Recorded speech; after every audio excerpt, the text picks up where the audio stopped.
जय हिंद भाई सभी को। कैसे हैं आप सभी? उम्मीद करता हूँ अच्छे होंगे और अपनी तैयारी अच्छी कर रहे होंगे।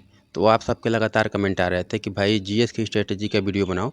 तो काफ़ी दिन से समय नहीं मिल पा रहा था, लेकिन आज समय मिला है तो वीडियो बना रहा हूँ। तो जीएस की स्ट्रेटजी क्या रहने वाली है, क्योंकि आपको भी पता है दिल्ली पुलिस की वैकेंसी 2 सितंबर 2025 को आने वाली है। और ऐसे ऐसे चारों वैकेंसियाँ ड्राइवर, एससीएम और ये अपना एडब्ल्यू टीपीओ चारों वैकेंसियाँ साथ में आने वाली है। तो और दिल्ली पुलिस में जीएस में वैसे वेटेज भी रहता है 50%। बाकी 4 सब्जेक्ट आता है, सब आप सबको पता है। मैथ आता है, रीजनिंग आता है, कंप्यूटर आता है, जीएस आता है। लेकिन इसमें जीएस तो अपने आप में बहुत बड़ा सिलेबस है। इसमें कई सब्जेक्ट आ जाते हैं, जैसे मैं हर सब्जेक्ट का नाम ले रहा हूँ। जैसे स्टैटिक जीके है, पॉलिटी है, हिस्ट्री है और आपका साइंस है। साइंस में तीनों चीज़ है, फिजिक्स, केमिस्ट्री, बायो। इसके बाद करेंट अफेयर्स, इकोनॉमी, ज्योग्राफी सब आ जाता है। तो कैसे कैसे तैयारी करना है और मैंने भी कैसे तैयारी किया था, क्योंकि इतना बड़ा सिलेबस पूरा करने में अपने आप में एक टास्क रहता है कि कैसे तैयारी करनी है। तो मैं अभी देखिए मैं सिलेक्टेड हूँ, तो ज़्यादा समय ना लेते हुए वीडियो को शुरू करते हैं। तो देखिए मेरा नाम अभिषेक कुमार पटेल है। मैं अभी दिल्ली पुलिस में एज ए कांस्टेबल ट्रेनिंग कर रहा हूँ। और आप सबको पता है कि वैकेंसी आने वाली है, तो तैयारी कैसे करनी है और किस सब्जेक्ट को कितना समय देना है, किस सब्जेक्ट में ज़्यादा क्वेश्चन आते हैं, इसका मैंने एनालिसिस करके तब आया हूँ। और जैसे मैं जब तैयारी कर रहा था तो पहले अपना एनालिसिस कर चुका था और किस सब्जेक्ट में कितने क्वेश्चन आते हैं। जैसे स्टेट किसका पोर्शन ज़्यादा रहता है, मैं उससे रिलेटेड सब्जेक्ट वाइज वीडियो बना रहा हूँ। तो आप समझने का प्रयास करिएगा। तो सबसे पहले बात करते हैं स्टैटिक जीके की। तो देखिए जब दिल्ली पुलिस की पेपर शुरू होती है तो उसमें स्टैटिक जीके ज़्यादा से ज़्यादा आता है। और स्टैटिक जीके में जैसे आप लोग अगर नए हैं तो आप लोग को कुछ नहीं पता है, तो स्टैटिक जीके में आता है जैसे फोक डांस हो गया, आर्ट एंड कल्चर में जैसे नृत्य कौन सा है, एक बाद डांस वगैरह, यही सब मतलब अजीब सी चीज़ें दिखेंगे कि ये सब आती है। तो आप इसको याद करने में अपने आप एक टास्क रहता है, लेकिन जैसे आप इसको याद करना पड़ेगा क्योंकि इसमें क्वेश्चन बहुत ज़्यादा आते हैं स्टैटिक जीके में। तो आपको स्टैटिक जीके पूरा कहाँ से करना है और मैंने भी जहाँ से किया था वहीं से बताऊँगा। देखिए अगर आप स्ट्रैटेजी के में कुछ नहीं पढ़े हैं तो चयन बैच में नवीन शर्मा सर फ्री में पढ़ा रखे हैं। वैसे देखिए अब उनका शायद फाउंडेशन बैच फिर जो ये स्टार्ट किए हैं बर्थडे पे अपने, तो मुझे तो पता नहीं है कि क्या क्या पढ़ाएंगे। शायद वो पॉलिटी, हिस्ट्री और स्टैटिक जीके ये पढ़ाएंगे। अगर यहाँ से पढ़ा रहे हैं तो आप पढ़ लीजिए, नहीं तो चयन बैच में जाइए, वहाँ से पढ़ लीजिए। और उनका एक बुक आता है 100 रुपये का पतला सा, वो 10 रुपये का आता है 100 रुपये का। तो आप वहाँ से बुक करके उसे परचेज करके वहाँ से कर सकते हैं। बहुत ही अच्छी बुक है वहाँ से। तो उसे आप कवर कर सकते हैं और पतला है तो पढ़ने में भी मज़ा आता है और उसमें से क्वेश्चन फंसता है। और स्टैटिक जीके के आप देखेंगे जब एग्जाम शुरू होता है तो कम से कम किसी किसी शिफ्ट में तो 15 क्वेश्चन आ जाते हैं, किसी में 20 भी आ जाता है, नहीं तो 12 से 15 तक एवरेज रहता है। तो स्टैटिक जीके को आपको ज़्यादा से ज़्यादा फर्स्ट प्रेफरेंस देना है। इसके बाद बात करेंगे पॉलिटी की। तो देखिए स्टैटिक जीके के बाद सबसे ज़्यादा क्वेश्चन आता है आपका पॉलिटी में। पॉलिटी में लगभग आपके यहीं 12 से 15 क्वेश्चन आ जाते हैं। तो पॉलिटी भी आपको एक अपने आप में अजीब सा सिलेबस है। और ये इसमें मतलब आपके अगर अच्छे से पढ़ लेते हैं तो 100% तय है कि आप क्वेश्चन बना के ही आएंगे। तो और जैसे पॉलिटी आसान भी लगता है पढ़ने में और मज़ा आता है, जैसे ये संविधान विधान के बारे में रहता है तो आपको थोड़ा सा पढ़ने में इंटरेस्ट भी लगता है। तो पॉलिटी कहाँ से कैसे मैंने पढ़ा था वैसे बता रहा हूँ। देखिए पॉलिटी अगर आप नहीं कुछ पढ़ना चाहते हैं, मतलब कहीं से नहीं पढ़े हैं, तो आप खान सर को फॉलो कर लीजिए, वहाँ से आपका वो पूरा करा देंगे। और खान सर यूट्यूब पे भी पढ़ा रखे हैं, तो आप वहाँ से चाहे तो वहाँ से पढ़ सकते हैं। आप जैसे यूट्यूब पे डालेंगे polity playlist by Khan sir तो वहाँ पे आ जाएगा, नहीं तो आप उनका बैच आता है 300 रुपये का, तो वहाँ से ले लीजिए। लेकिन मैं तो कहूँगा कि आप यूट्यूब से पढ़ लीजिए, क्योंकि आपके पास 10 महीने बचा है। और जैसे खान सर पढ़ाते हैं तो वो थोड़ा सा बैच लंबा खींचते हैं, लगभग उनका 8-10 महीने चला जाता है, छुट्टी वगैरह उसमें जोड़ेंगे तो काफ़ी लंबा ही देते हैं। या तो आप वहाँ से पढ़ सकते हैं, या तो फिर आप नवीन सर शायद अपने फाउंडेशन बैच में जो फ्री में आया है उसमें पढ़ा रहे हैं, आप वहाँ से पढ़ सकते हैं। तो पॉलिटी आप कवर कर लीजिए। पॉलिटी में आपको वहीं 10 से 12, 12 से 15 क्वेश्चन के आसपास देखने को मिल सकता है।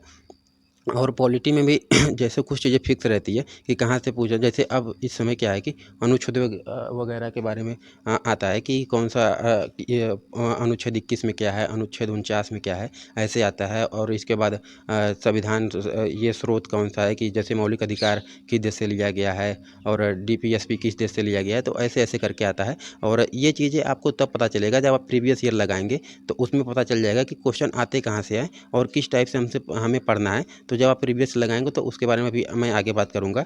और इसके बाद बात करते हैं हिस्ट्री की। तो तीसरे नंबर पे आपको रखना है हिस्ट्री।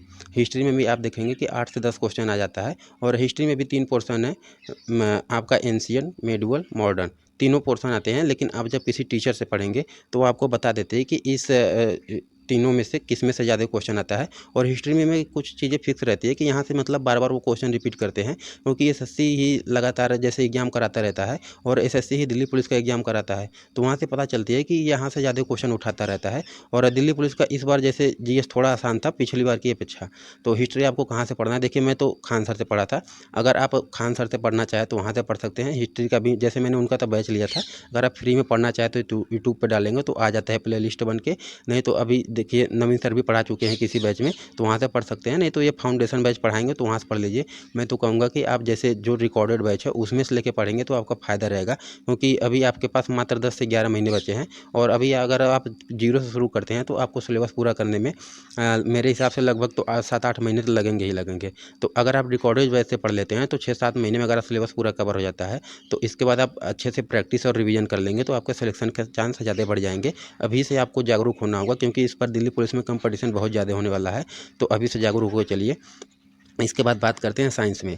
तो देखिए साइंस एक सबसे बड़ा सिलेबस है, क्योंकि साइंस में तीनों चीज़ें रहती हैं और इसमें फिक्स नहीं रहता। जैसे कभी कभी वो बायो से ज़्यादा क्वेश्चन पूछ देते हैं, कभी तो केमिस्ट्री से पूछ देंगे, कभी फिजिक्स से, तो उनका फिक्स नहीं रहता। लेकिन जैसे टीचर पढ़ाते हैं तो वो बताते हैं कि ज़्यादातर बायो को रख के चलो। तो देखिए मैंने ये साइंस के लिए ज़्यादा बैच वैच लेके पढ़ा नहीं था। खान सर का बैच लिया था लेकिन मैंने उससे पढ़ा नहीं। जब मुझे पता चल गया कि तीनों चीज़ें पढ़ोगे तो 7-8 उस क्वेश्चन फंसेगा। और जैसे मैं जब बेसिक कक्षा 10 में जब आप पढ़ते हैं तो उसमें तो कुछ चीज़ें बेसिक को क्लियर हो जाता है, क्योंकि जब हम 10 में जाते हैं तो थोड़ा सा हमारा टेंशन हो जाता है कि बोर्ड का पेपर जाएगा तो तैयारी पढ़ना भी है।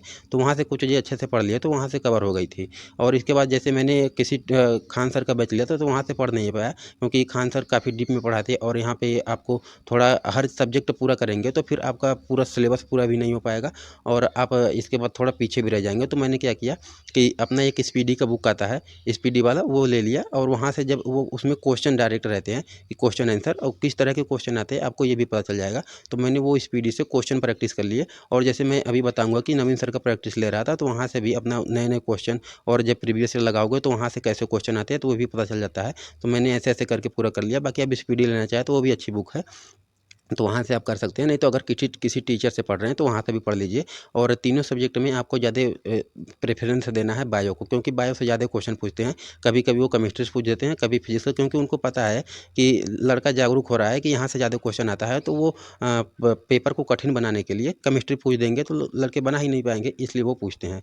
इसके बाद बात करते हैं करेंट अफेयर्स की। तो देखिए जब 2020 में दिल्ली पुलिस का एग्जाम हुआ था तो करेंट अफेयर्स में क्या हुआ था कि काफ़ी ज़्यादा क्वेश्चन में तो मतलब प्रीवियस ईयर देख रहा था, किसी में 18 क्वेश्चन, किसी में 20 क्वेश्चन। लेकिन जब इस बार दिल्ली पुलिस का एग्जाम हुआ तो इसमें जैसे हमारे शिफ्ट में तो केवल 3 या 4 क्वेश्चन आया और किसी में 5 से 6 क्वेश्चन आ गया और किसी में से तो 1-2 ही क्वेश्चन आया था। तो करंट अफेयर्स इनका मतलब वो रोल नहीं रहता कि कभी ज़्यादा पूछ लेंगे कभी कम पूछ लेंगे, क्योंकि अगर 50 क्वेश्चन है तो ये कम बेसी कर सकते हैं। और जैसे जब अंकित सर बता रहे थे कि ये पेपर को कठिन बनाने के लिए ऐसे करते हैं ताकि कट ऑफ कम जाए। जैसे अब हम अपना पूरा सिलेबस पढ़ के जाते हैं, अब करंट अफेयर्स आ गया तो करंट अफेयर्स जो लड़का ज़्यादा पढ़ के गया वो तो बना लेगा, लेकिन जो नहीं पढ़ के गया वो तो नहीं बना पाएगा। तो इस बार के हिसाब से करंट अफेयर्स तो मैं तो कहूँगा कम पढ़ के चलना है। और करंट अफेयर्स के लिए जैसे आप लोग पूछते हैं कि कहाँ से पढ़ना है, तो देखिए मैं जैसे कुमार गौरव सर सुबह पढ़ाते हैं 6 बजे, आप सबको पता है कि बहुत अच्छे टीचर है।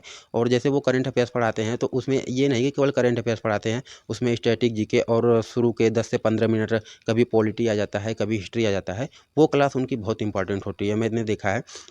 जब वो शुरू में आप पढ़ेंगे तो वहाँ से क्वेश्चन काफ़ी फंसते हैं। और जैसे वो वही क्वेश्चन रखते हैं शुरुआत में ना, कि जो क्वेश्चन जैसे एसएससी बार बार रिपीट करती है, कुछ क्वेश्चन ऐसे होते हैं जो एसएससी बार बार ही रिपीट करती है, तो वो वहाँ से पढ़ाते हैं। अगर कुमार गौरव सर से पढ़ना चाहे तो आप वहाँ से पढ़ सकते हैं, या फिर एक नेक्स्ट एग्जाम करके यूट्यूब चैनल है, वहाँ से वो जैसे केवल 15-20 मिनट का क्लास आता है, वहाँ से पढ़ सकते हैं। और उनका PDF जैसे टेलीग्राम पर डाल देते हैं तो वहाँ से कर सकते हैं। नहीं तो फिर RWF सोनवीर मलिक सर भी पढ़ाते हैं, वहाँ से पढ़ सकते हैं। तीनों टीचर अपने आप में बेस्ट है, लेकिन जैसे अगर अच्छे से पढ़ना चाहें डीप में काफ़ी लंबा जैसे खींचते हैं कुमार गौरव सर, लेकिन वहाँ से काफ़ी चीज़ें कवर कर लेते हैं। स्टैटिक जीके, हिस्ट्री, पॉलिटी, उसमें कई जैसे लल्लन टॉप सीरीज वगैरह बीच में डाले रहते हैं, तो वहाँ से कवर हो जाता है। ये नहीं कि करंट अफेयर्स ही कराते हैं, इसलिए उसका क्लास लंबा हो जाता है। इसके बाद बात करते हैं इकोनॉमिक्स की। तो देखिए आप हर सब्जेक्ट पढ़ के चलते हैं, आपको ज़्यादातर प्रायिकता रखना है स्टैटिक जीके, पॉलिटी, हिस्ट्री और इसके बाद साइंस और करंट अफेयर्स रखना है, उतना नहीं कम रखना है थोड़ा। इसके बाद इकोनॉमिक में मैंने बताया कि इकोनॉमिक में आपको लिमिटेड चीज़ें पढ़ना है, क्योंकि इकोनॉमी बहुत बड़ा चीज़ है और इसमें लड़कों को समझ नहीं आता कि पढ़ना क्या है। जैसे इसमें कई चीज़ें फिक्स होती है, जैसे जनगणना हो गया, जनसंख्या, ये सब आपको जैसे, और जीडीपी हो गया, और ये पंचवर्षीय योजना हो गया। पंचवर्षीय योजना में एक बार तो ऐसा हुआ था, एसएससी जीडी में हर शिफ्ट में क्वेश्चन आया था। तो एसएससी का नियम रहता है कि जैसे जब वो जहाँ से क्वेश्चन पूछने लगता है, जैसे जनसंख्या से पूछने लगा तो जनसंख्या में घुमा घुमा के जनसंख्या से क्वेश्चन ही पूछता रहेगा। तो इकोनॉमी में जब आप किसी टीचर से पढ़ेंगे या खान सर से पढ़ेंगे या फिर जैसे हिस्ट्री से पढ़ेंगे, अरे नवीन सर से पढ़ेंगे, तो वो बता देते हैं कि यहाँ से क्वेश्चन ज़्यादा आता है, तो आप वहाँ से कवर करिए। इकोनॉमी अपने आप में बहुत बड़ा सिलेबस है। अगर आप पूरा अपना सिलेबस पूरा करने के चक्कर में पड़ जाएंगे, सबसे देखिए मैं पहले बता दूं, अगर आप जीएस पढ़ रहे हैं तो आपका जीएस में कभी सिलेबस पूरा होगा ही नहीं। जीएस जितना भी पढ़ेंगे वो कम ही रहेगा। तो इकोनॉमी आप किसी भी टीचर से पढ़ सकते हैं, या तो खान सर से पढ़ लीजिए, या तो अगर आप किसी टीचर से पढ़ रहे हैं तो वहाँ से पढ़ लीजिए। और इकोनॉमी में मैंने पहले बताया कि लिमिटेड चीज़ें पढ़नी है। आप जब प्रीवियस ईयर लगाएंगे तो वहाँ से देखेंगे कि आता कहाँ से। जैसे जनसंख्या मैंने बताया, पंचवर्षीय योजना बताया, यहाँ से क्वेश्चन फिक्स रहते हैं कि यहाँ से वो पूछते हैं। बाकी जब जैसे एनालिसिस कराते हैं, पेपर होता है कई शिफ्ट में, तो एक दो शिफ्ट में से ही पता चल जाता है कि यहाँ से ये क्वेश्चन उठा रहे हैं। इसके बाद बात करते हैं ज्योग्राफी की। तो देखिए ज्योग्राफी आपको पढ़ना बहुत ज़रूरी है। अगर आप ज्योग्राफी पढ़ लेंगे तो आपको पूरा मैप क्लियर हो जाता है। जैसे मैंने क्या किया था, ज्योग्राफी तो नहीं पढ़ा था, लेकिन खान सर का इंडियन मैप और वर्ल्ड मैप पढ़ लिया था। इंडियन मैप में उनका लगभग 2 महीने का क्लास चलता है, और वो इंडियन मैप में क्या करते हैं कि अपना पूरे हर स्टेट का, जैसे 2800 राज्य का, उसमें वो और जितने केंद्र शासित प्रदेश अपने पूरे टोटल उनको डिटेल में समझाते हैं। इसके बाद उसमें स्टैटिक जीके का पोर्शन भी कवर करा देते हैं कि कौन सा चीज़ें कहाँ है, कौन सी नदी कहाँ है, और इसके बाद झरना कहाँ है, और ये वन्यजीव अभयारण्य कहाँ है, ये चीज़ें। और फिर आपको ये भी पता चल जाएगा कि कौन सा राज्य किस राज्य से लगता है, किस राज्य से नहीं लगता है। तो आप वहाँ से, मैं तो कहूँगा कि 2 महीने का सिलेबस है, अगर यूट्यूब पे डालेंगे तो भी आ जाएगा, नहीं तो वो इंडियन मैप का 200 रुपये का है, उनका बैच आता है, आप वहाँ से खरीद के पढ़ लीजिए। मैं गारंटी दे रहा हूँ, अगर आपके जीएस में 25 क्वेश्चन सही हो रहे हैं, अगर आप इंडियन मैप पढ़ लेंगे तो मैं गारंटी दे रहा हूँ कि 5 क्वेश्चन तो आपके आराम से बढ़ जाएंगे, क्योंकि वो काफ़ी चीज़ें उसमें कवर करा देते हैं। मैंने इंडियन मैप पढ़ा था, उसका नोट्स अलग से बनाया था, और उनकी वो पतली सी बुक भी आती है, वो भी ले सकते हैं। बाकी जैसे मैप में पूरा क्लियर करा देते हैं। तो मैंने इंडियन मैप पढ़ लिया था वहाँ से, और मैंने वर्ल्ड मैप पढ़ रखा था, लेकिन आपके अगर पास टाइम नहीं है तो आप ना पढ़ें, कोई दिक्कत नहीं है। और इसके बाद अब बात करते हैं कि बेस्ट टीचर कौन से हैं। तो देखिए, अगर आप कहीं टीचर से पढ़ रहे हैं तो हर टीचर अपने आप में बेस्ट पढ़ाने की कोशिश करता है। कोई नहीं टीचर चाहता है कि मैं ख़राब पढ़ाऊँ, मेरे पास लड़के ना आए। लेकिन जैसे मैं जहाँ से पढ़ा तो वहाँ से आप लोग को बता दे रहा हूँ। जैसे मैंने खान सर से ज़्यादातर पढ़ा था, इसके बाद नवीन सर से पढ़ा था। तो आप दोनों टीचर अपने आप ये बेस्ट है। अगर आप इन दोनों से पढ़ना चाहें तो पढ़ सकते हैं, नहीं अगर आप कहीं से पढ़ रहे हैं तो वहाँ से पढ़ते रहिए। इसके बाद बात करते हैं कि प्रीवियस ईयर का कितना बड़ा रोल है। देखिए, आप चाहे जितना भी पढ़ लें, अगर आप प्रीवियस ईयर नहीं लगाएंगे तो आपको पता नहीं चलेगा कि क्वेश्चन आता कहाँ से है। तो आपको प्रीवियस ईयर लगाना बहुत ज़रूरी है। अब प्रीवियस ईयर जैसे जीएस में क्या करना है, जब आप पढ़ना शुरू करते हैं तभी प्रीवियस ईयर देखना है कि क्वेश्चन आता कहाँ से है, और क्वेश्चन किस तरीके से पूछता है, कौन सा क्वेश्चन हमें स्किप करना है, कौन सा नहीं स्किप करना है। जैसे स्टैटिक जीके में पढ़ेंगे तो वहाँ से पता चल जाता है कि ये क्वेश्चन यहाँ से आता है, तो इस पोर्शन पे हमें ज़्यादा ध्यान देना है। हिस्ट्री में यहाँ से ज़्यादा ध्यान देना है। जैसे मैं बात कर रहा था इकोनॉमिक्स की, तो इकोनॉमिक्स में किस जगह से ज़्यादा क्वेश्चन पूछता है। जब आप जैसे 15-20 शिफ्ट में तो एग्जाम होता है, तो जब आप अलग अलग शिफ्ट का उठा के देखेंगे कि कहाँ कहाँ से क्वेश्चन ज़्यादा आता है, तो उस चीज़ों को आपको ज़्यादा कवर करके चलना है, ताकि आपका एग्जाम में अच्छा स्कोर हो सके।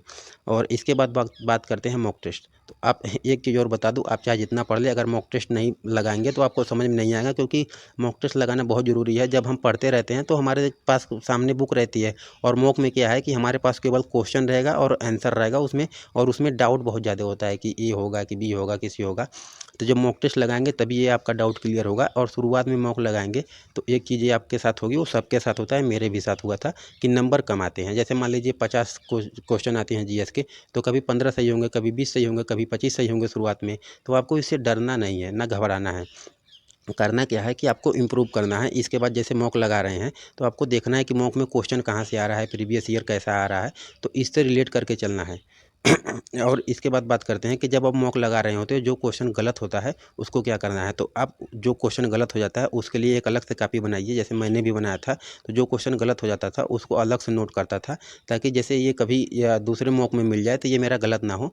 और जैसे मान लीजिए कि और जो चीज़ें मैंने तो पढ़ चुका हूँ तो वो तो क्वेश्चन मेरा सही हो जा रहा है, और जो नहीं पढ़ा हूँ तो वो गलत हो रहा है, और कहाँ से गलत हो रहा है उस चीज़ को जाके उस टॉपिक को फिर से पढ़िए, और वो क्वेश्चन नोट कर रहिए, ताकि जब एग्जाम आए तो वहाँ से जाके आप इसको अच्छे से रिवीजन करके फिर चले जाए एग्ज़ाम देने के लिए। और एक चीज़ बता दूँ कि जैसे आप सबको पता है कि दिल्ली पुलिस की वैकेंसी 2 सितंबर को आ रही है और अभी देखिए एसएससी जीडी का भी एग्ज़ाम लगा है। तो आप क्या करिए कि अपना जैसे एसएससी जीडी की तैयारी करते रहिए, उधर आपका दिल्ली पुलिस का भी तैयारी होता रहेगा, बस आपको अलग से कंप्यूटर पढ़ना होता है। तो आप जैसे अलग-अलग एग्ज़ाम का टारगेट करके पढ़ते रहेंगे तो अच्छा रहेगा। जैसे आप मान लीजिए कि आप 2 महीने एसएससी जीडी को टारगेट करते हैं, सेम सिलेबस है, सेम पैटर्न भी है और एसएससी ही एग्ज़ाम कराता है, एसएससी जीडी का भी और दिल्ली पुलिस का भी। तो आप जैसे एसएससी जीडी अगर 2 महीने अच्छे से तैयारी करते हैं सीरियस होके तो आपकी तैयारी बहुत अच्छी हो जाएगी। इसके बाद अदर एग्ज़ाम पकड़ लिए तो वहाँ से आपकी तैयारी अच्छी होती रहती है। इसके बाद तब तक दिल्ली पुलिस का एग्ज़ाम आ गया। तो ऐसे-ऐसे करके वनडे एग्ज़ाम में ऐसे ही तैयारी होता है। जैसे हम सिविल सर्विस की तैयारी नहीं कर रहे हैं कि हमारा एक ही टारगेट है यूपीएससी तो यूपीएससी।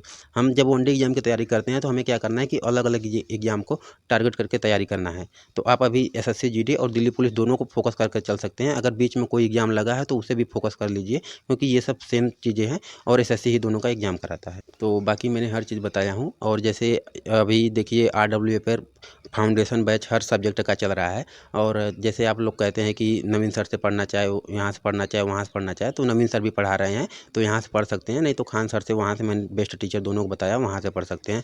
और एक चीज़ आप लोग पूछते हैं कि भाई नवीन सर का कौन सा प्रैक्टिस सेट ले, कि नायक सीरीज ले कि परिणाम सीरीज ले। तो देखिए मैंने नायक सीरीज नहीं पढ़ा था, मैंने परिणाम सीरीज पढ़ा था, तब तक मेरा दिल्ली पुलिस में सिलेक्शन हो गया। और नायक सीरीज मैंने देखा नहीं कि मतलब किस तरीके से पढ़ाए हैं, लेकिन जब सर पढ़ाते हैं नवीन सर तो वो अच्छे क्वेश्चन ही पढ़ाते हैं। और कुछ लड़के तो कह रहे थे कि ये सर बता रहे थे कि अगर 25-30 कितना प्रैक्टिस सेट है मुझे याद नहीं है, मैंने देखा नहीं। तो अगर वहाँ से भी पढ़ लेंगे नायक सीरीज या परिणाम सीरीज तो दोनों से कवर कर लीजिए। लेकिन परिणाम सीरीज में क्या था कि वो दिल्ली पुलिस के लिए स्पेशल पढ़ाए थे, नायक सीरीज शायद दिल्ली पुलिस के लिए स्पेशल नहीं पढ़ाया, उसमें ऑल एग्जाम है शायद। तो अगर आप वहाँ से पढ़ना चाहें तो वो पढ़ सकते हैं, नहीं तो अभी देखिए दिल्ली पुलिस का जब एग्जाम नज़दीक आएगा तो वो प्रैक्टिस सेट लेके आएंगे। लेकिन आपका ये चीज़ पीछे रह जाएगा कि मान लीजिए कि अगर आप अभी से परिणाम सीरीज को पूरा करके चलते हैं तो हिस्ट्री पॉलिटी ग्राफी तो वहीं रहना है, आपको केवल अलग से करंट अफेयर्स पढ़ना है। तो मैं तो कहूँगा कि आप परिणाम सीरीज कर लीजिए, लेकिन परिणाम सीरीज में क्या है कि 80 प्रैक्टिस सेट है, उसमें क्वेश्चन काफ़ी ज़्यादा है। लेकिन मैं तो कहूँगा जैसे मान लीजिए सिलेक्शन भी तो लेना है तो आपको वैकेंसी वहीं 5 से 6 हज़ार आनी है और फॉर्म पड़ेंगे इस बार कम से कम 35 लाख। तो उस हिसाब से आपको पहले तैयार करके चलना है। तो अगर आप नायक सीरीज से पढ़ रहे हैं तो वहाँ से भी कवर कर लीजिए, परिणाम सीरीज से पढ़ रहे हैं तो वहाँ से भी कवर कर लीजिए। और एक चीज़ सब लोग पूछते हैं कि भाई लूसेंट का बुक कैसा है, तो देखिए लूसेंट मैंने भी पढ़ा था थोड़ा शुरू में, तो मुझे अच्छा नहीं लगा क्योंकि अगर आप जैसे कुछ नहीं पता है आपको जीएस में, अगर आप लूसेंट पढ़ रहे हैं तो आपको समझ में नहीं आएगा कि लूसेंट में शुरू कहाँ से करना है। लूसेंट में मैंने जब पढ़ना शुरू किया तो उसमें देखा कि फैक्ट बहुत ज़्यादा दिया है और मुझे समझ में नहीं आ रहा था कि मतलब पढ़ना क्या है छोड़ना क्या है। जीएस में एक चीज़ और करना है आपको कि आपको ये याद रहना चाहिए कि आपको पढ़ना क्या है, आपको छोड़ना क्या है, क्योंकि बहुत बड़ा सिलेबस है, आपको पता ही नहीं कि क्या चीज़ें हमें स्किप करनी है, क्या चीज़ें हमें पढ़नी है, यहाँ से क्वेश्चन आता है, यहाँ से नहीं आता है। तो मैंने अपना टीचर का सहारा लिया ताकि टीचर मुझे बता सके कि अगर आप ऐसे पढ़ते हैं तो यहाँ से क्वेश्चन ज़्यादा आते हैं, इन चीज़ों को स्किप करके चलना है। जैसे उन चीज़ों को स्किप इसलिए करते हैं कि वहाँ से क्वेश्चन बहुत कम आते हैं, कभी 1-2 क्वेश्चन आ गया, कभी 3 आ गया, तो ऐसे आता है। कुछ चीज़ें फिक्स रहती है कि यहाँ से क्वेश्चन ज़्यादा आएगा। तो मैंने टीचर का सहारा लिया, खान सर और नवीन सर का, वहाँ से मैंने अपना जीएस कवर किया और अच्छा स्कोर हुआ और इसके बाद मेरा सिलेक्शन भी हो गया। अभी मैं दिल्ली पुलिस में ट्रेनिंग कर रहा हूँ। तो बाकी मैंने जीएस में हर चीज़ बताने का प्रयास किया हूँ। फिर भी जैसे अगर आपका कोई डाउट रहता है तो आप कमेंट में पूछ लीजिएगा, मैं उसका रिप्लाई देने का कोशिश करता हूँ। तो चलिए मिलेंगे नेक्स्ट वीडियो में। जय हिंद।